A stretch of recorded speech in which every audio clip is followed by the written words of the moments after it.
Hello बच्चों। देखिए आज मैं लेकर आया हूँ नया लेक्चर जिसमें आज हम पढ़ेंगे reflection through a glass slab and lens, types of lens. ये सब आज हम कवर करेंगे। अब तक हमने इसमें पढ़ा है रिफ्रैक्शन और रिफ्रैक्शन जो होता है उसके इफेक्ट्स या किस वजह से होता है या कितने तरीके के मीडियम होते हैं, एक रेयर और एक डेंसर। आज हम पढ़ेंगे उसी से आगे। अगर कोई स्टूडेंट नया आया है तो चैनल को सब्सक्राइब कर ले एंड वीडियो को लाइक करते रहे। आइए शुरू करते हैं। सबसे पहला है रिफ्रैक्शन थ्रू ग्लास स्लैब। एक ग्लास स्लैब का मतलब है एक स्लैब होती है रेक्टेंगल टाइप में, या रेक्टेंगल, देखिए रेक्टेंगल तो 2D है बट एक क्यूबॉइड टाइप में। जैसे आपकी एक बुक होती है वैसे ही एक रेक्टेंगल स्लैब होती है शीशे की, बिल्कुल। उससे रिफ्रैक्शन किस तरीके से होता है आइए जानते हैं। मान लीजिए हमारे पास एक ग्लास स्लैब है जिसकी थिकनेस, मोटाई जो वो टी है, एंड उसके बाद इस ये जो है ये देखिए कांच की है, ग्लास की है, तो ग्लास की है और बाहर हवा है, तो ये वाला क्या हो गया डेंसर, बाहर वाला हवा। बाहर हवा है तो रेयर, ये वाला डेंसर। इसका रिफ्लेक्टिव इंडेक्स मान लीजिए एन। ठीक है। सबसे पहले एक इंसिडेंट रे आती है।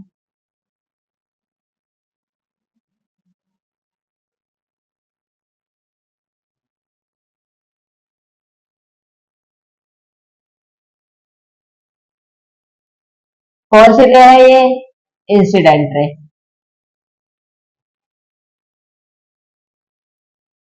जिस पॉइंट पर आती है उस पॉइंट पर क्या बनाते हैं, एक नॉर्मल।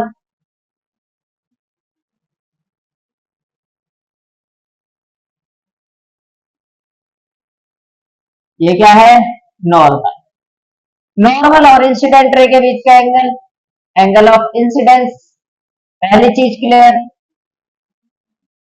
अब एक चीज बताइए, ये रेयर मीडियम, ये डेंसर, ये लाइट रे जानी कैसे चाहिए?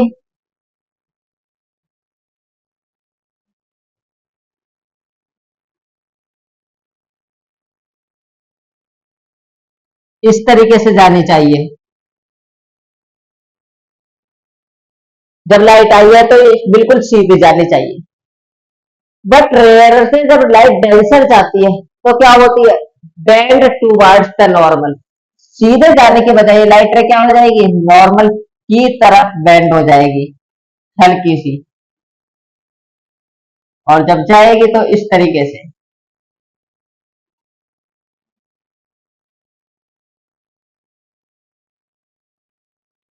ये नॉर्मल और ये रिफ्लेक्टेड है, इसके बीच का एंगल आर। इतना क्लियर। अब ये रे यहां तक आई, यहां तक आई, इस चीज से रे ट्रेवल करती है। ये पॉइंट आए, यहां पर फिर से मीडियम चेंज हुआ तो यहां पर क्या बनाएंगे, फिर से एक नॉर्मल।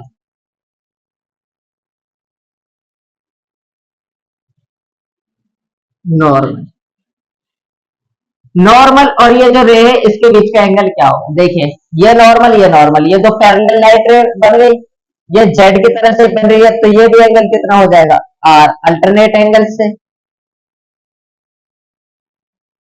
अब लाइट रे जब यहां पर आई, ये डेंसर मीडियम, ये रेयर, लाइट रे जानी ऐसे चाहिए। बट जब डेंसर से रेयर जाती है तो नॉर्मल से दूर की तरफ जाती है लाइट रे, तो ऐसे ना जाकर लाइट रे जाएगी बिल्कुल हल्की सी, नॉर्मल से दूर होते हुए,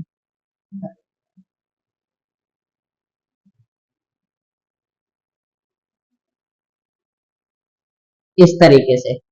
और ये जो रे जाएगी इसे कहेंगे emergent ray.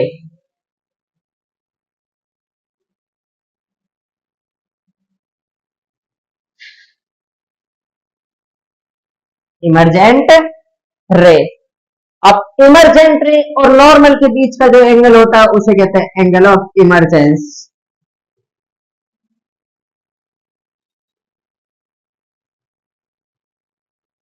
Angle of emergence किसके? इमरजेंट रे और नॉर्मल के बीच का। उसके बाद देखिए, ये तो लाइट रे जब जाते हैं ऐसे पैरेलल जाते हैं, इन दोनों के बीच एक कांस्टेंट डिस्टेंस रहता है जिसे डिनोट करते हैं डी से। किससे डिनोट करते हैं? डी से, और इसको नाम दिया जाता है लेटरल डिस्प्लेसमेंट या लेटरल शिफ्ट। तो इंसिडेंट रे जो सीधी जा रही थी वो, और इमरजेंट रे, दोनों के बीच का जो एक परपेंडिकुलर डिस्टेंस होता है, ये लाइट है, इसके परपेंडिकुलर डिस्टेंस, इसे कहा जाता है लेटरल डिस्प्लेसमेंट या लेटरल शिफ्ट। दोबारा देख, एक इंसिडेंट रे थी, जाने को बिल्कुल इस तरीके से चाहिए थी, बट रेयर से जब डेंसर जाते नॉर्मल की तरफ बेंड होते फिर लाइट रे हो जाती। अब यहाँ पर फिर से इंटरफेस चेंज हो, यह डेंसर थे, यहाँ रेयर है, जब डेंसर से रेयर जाती है तो नॉर्मल से दूर होकर जाती है, तो ये रह गई, इसे कहा गया इमरजेंट रे। इमरजेंट रे और नॉर्मल के बीच का angle of emergence. Forward incident ray सीधी जा रही थी, और इमरजेंट रे, दोनों के बीच एक परपेंडिकुलर जो डिस्टेंस है उसे कहा जाता है लेटरल डिस्प्लेसमेंट या शिफ्ट। बात करते हैं लेटरल डिस्प्लेसमेंट या shift. The perpendicular distance between forward incident रे and emergent ray is called lateral displacement या लेटरल शिफ्ट। मतलब क्या है? ये दोनों रे हैं, इनके बीच की जो परपेंडिकुलर डिस्टेंस है इसे ही लेटरल डिस्प्लेसमेंट या लेटरल शिफ्ट कहा जाता है। तो ये था हमारा reflection through a glass slab. अब देखिए, ये डिस्प्लेसमेंट किस किस चीज पर डिपेंड करेगा ये हम अभी पढ़ेंगे, आप पहले इसे नोट कीजिए। मैं आपको एक और शॉर्ट में बता देता हूँ। जैसे मान लीजिए एंगल ऑफ इंसिडेंस ज्यादा कर दिया जाए, ज्यादा करेंगे तो ये एंगल ऑफ ये भी बढ़ जाएगा। अगर मान लीजिए ये ज्यादा डेंसर हुआ, रिफ्लेक्टिव इंडेक्स ज्यादा हुआ, बाहर कम है, तो और दूर की तरफ जाएगी ये लाइट रे, तो एंगल ऑफ हमारा जो ये होगा लेटरल डिस्प्लेसमेंट ये भी बढ़ेगा। थिकनेस पर भी डिपेंड करेगा, बिल्कुल डिपेंड करेगा। और किस चीज पर डिपेंड करेगा? एक चीज और होती है, वो मैं अभी आपको लिखवाऊंगा, आप पहले इसे नोट कीजिए। देखिए बच्चों, अब बात करते हैं lateral displacement depends on followings. Lateral displacement किस किस पर डिपेंड करता है? सबसे पहला, refractive index of glass slab, यानी जो ग्लास स्लैब ली थी उसका रिफ्रैक्टिव इंडेक्स क्या है। रिफ्रैक्टिव इंडेक्स डायरेक्टली प्रोपोर्शनल होता है लेटरल डिस्प्लेसमेंट। जितना ज्यादा रिफ्रैक्टिव इंडेक्स होगा उतना ही लेटरल डिस्प्लेसमेंट होगा। Number 2, thickness of glass slab. Glass slab की मोटाई कितनी है? थिकनेस यानी कि T is directly proportional to LD, यानी कि जितनी ज्यादा थिकनेस होगी उतना ही ज्यादा लेटरल डिस्प्लेसमेंट होगा। Third, angle of incidence. Angle of incidence जितना ज्यादा उतना ही ज्यादा लेटरल डिस्प्लेसमेंट। मतलब कि मान लीजिए, इसको मैं अभी आपको एक एग्जांपल देकर समझाऊंगा। तो wavelength of incident ray, wavelength आप 9th क्लास में पढ़ के आए होंगे साउंड वाले चैप्टर में। जितनी ज्यादा वेवलेंथ होती है उतना ही कम लेटरल डिस्प्लेसमेंट। ये 1 वाला आप भी जानते हैं, मैंने आपको कई बार बताया है, ये इनवर्सली प्रोपोर्शनल का साइन होता है। इनवर्सली का मतलब अगर एक चीज बढ़ेगी तो दूसरी घटेगी, यानी वेवलेंथ जितनी ज्यादा उतना ही कम लेटरल डिस्प्लेसमेंट। अब देखिए, मैं आपको अगर एक एग्जांपल लेकर समझाऊं। मान लीजिए एक ग्लास स्लैब है इस फॉर्मेट में।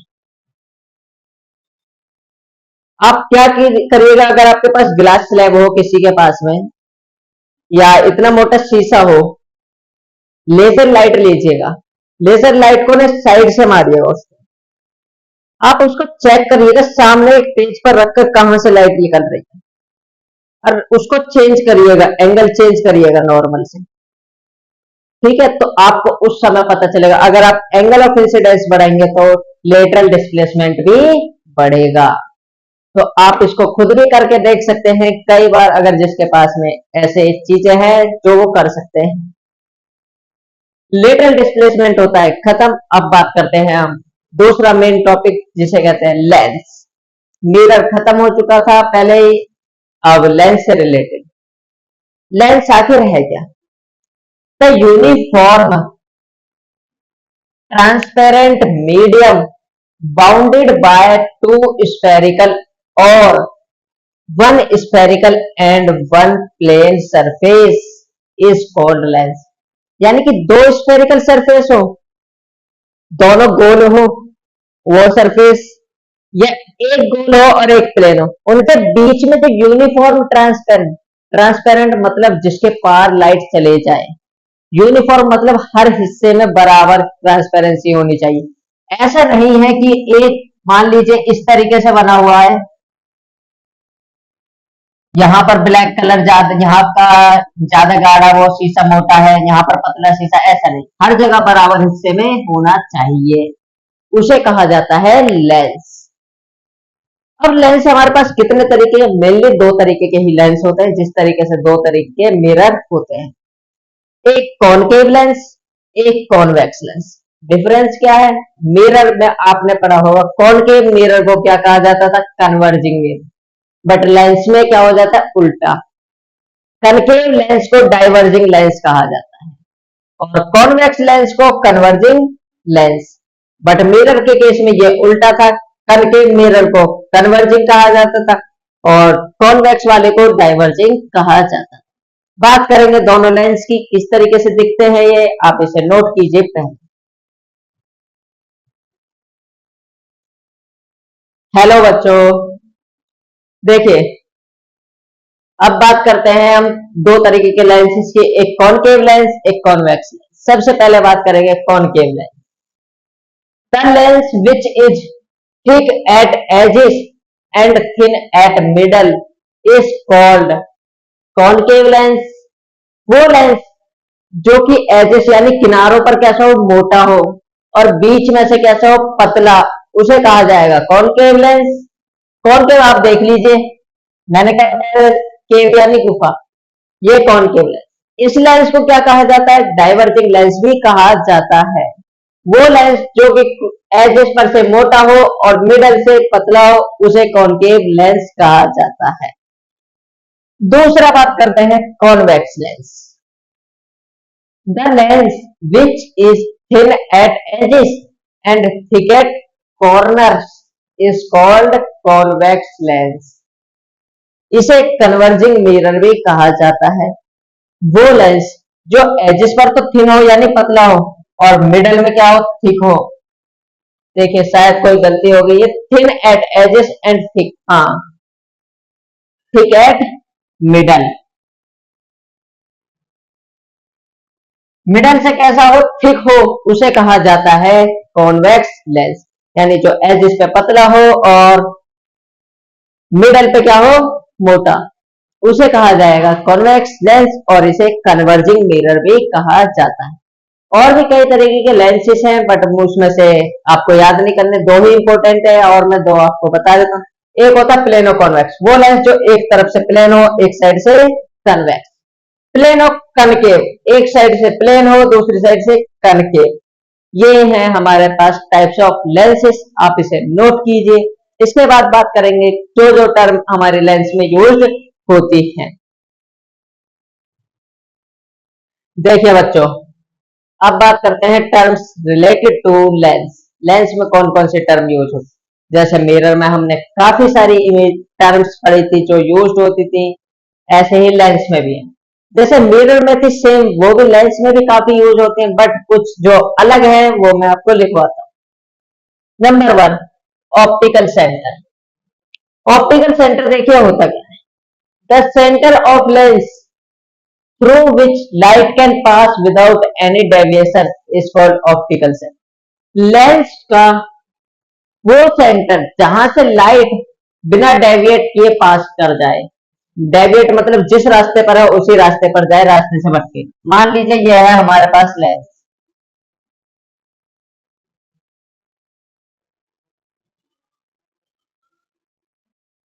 इस लेंस का सेंटर पॉइंट यहाँ, अगर लाइट रे आती है इस सेंटर से तो सीधी जाएगी, या जहां से भी आते तो भी सीधी जाएगी, यानी डेविएट नहीं करेगी, अपने रास्ते से नहीं भटकेगी।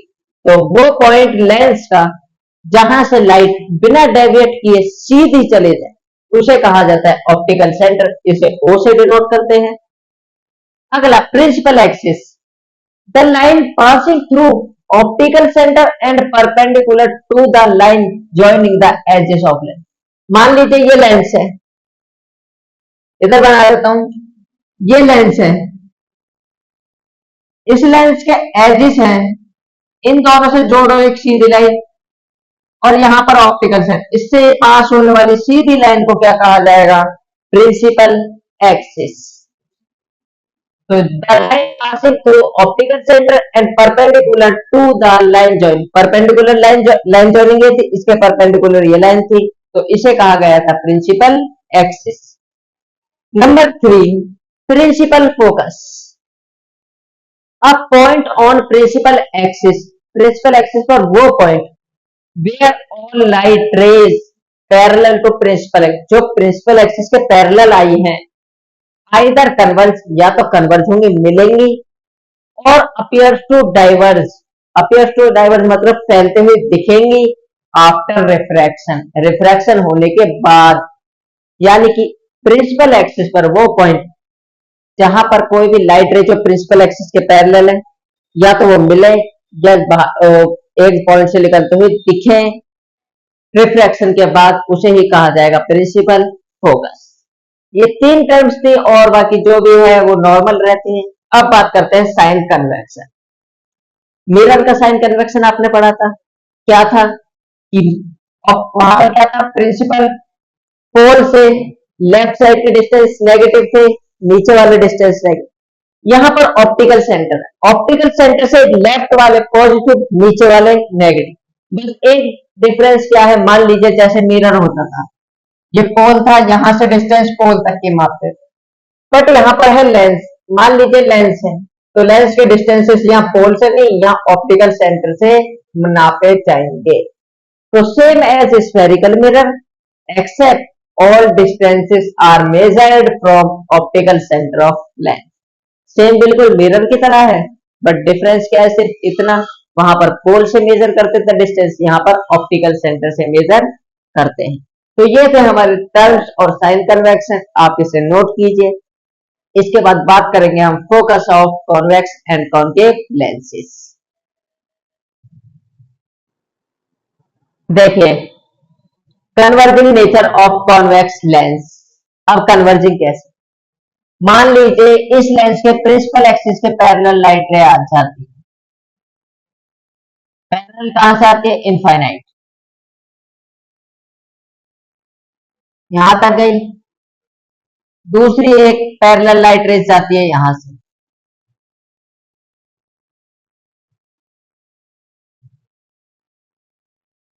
दोनों जाकर मिल जाती है F2 पर।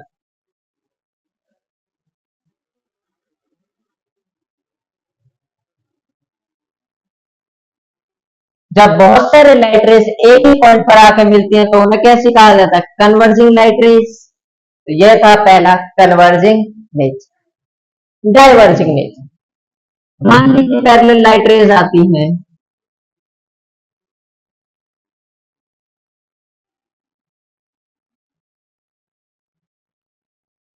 ये लाइट रेज अब किस तरीके से जाएंगी?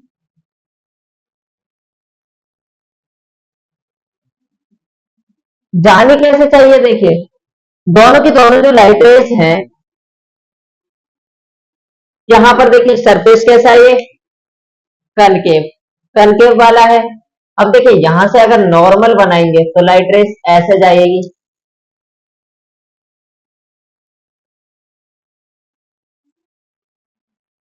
एक चीज देखिए, लाइट रे यहां तक आई, ठीक है, लेकिन यहां पर क्या होगा? लाइट रे ना आगे नहीं जाएगी, लाइट रे क्या हो जाएगी? यहां से मतलब आगे जब जाएगी ना तो इस सरफेस पर पैरेलल लाइट रेस आई, ठीक है। अब क्या होगा? यहां से लाइट रे ना ये इस तरीके से जाएगी,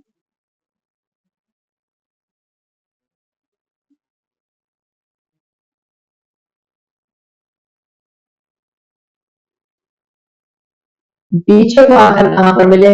फोकस। ऐसे ही एक लाइट रे इधर से जाएगी, ये वाली लाइट रे यहां से जाने के बाद इस तरीके से चले जाएगी, ये वाली लाइट रे यहां से इस तरीके से चले जाएगी। अब आप देख सकते हैं लाइट रे क्या हो रही है, डाइवर्ज हो रही है। जानी कैसे चाहिए थी यहाँ से इस तरीके से, बट कैसे जा रही है, डाइवर्ज हो गई, एक इधर एक इधर, और ये दिख रहा है पीछे से डाइवर्ज होती हुई दिख रही है, तो इसलिए इसे कहा जाता है डाइवर्जिंग नेचर। दोनों को ध्यान से पढ़िए क्योंकि दोनों ही थोड़े से ट्रिकी हैं। अगर इसमें सबसे पहला पैरेलल लाइट रेज आती है, ऑप्टिकल सेंटर है, यहाँ पर जैसे लेंस पर पड़ते हैं यहाँ से कन्वर्ज हो जाती है।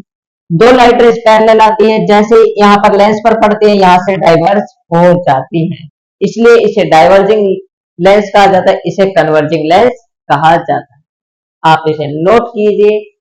आई होप इतना आपको समझ आया होगा। अब हम आपसे मिलते हैं अगले लेक्चर में, जिसमें हम पढ़ेंगे जो कि लेंस के रे डायग्राम, जो कि जैसे मिरर में पढ़े थे हमने, कितने पढ़े थे मिरर में, हमने नियरली 8 पढ़े थे। ऐसे ही लेंस में भी 8 पढ़ेंगे और उससे पहले उनके रूल्स पढ़ेंगे। आप इसे नोट कीजिए, वीडियो को देखते रहिए, चैनल को सब्सक्राइब एंड वीडियो को शेयर करना ना भूलें।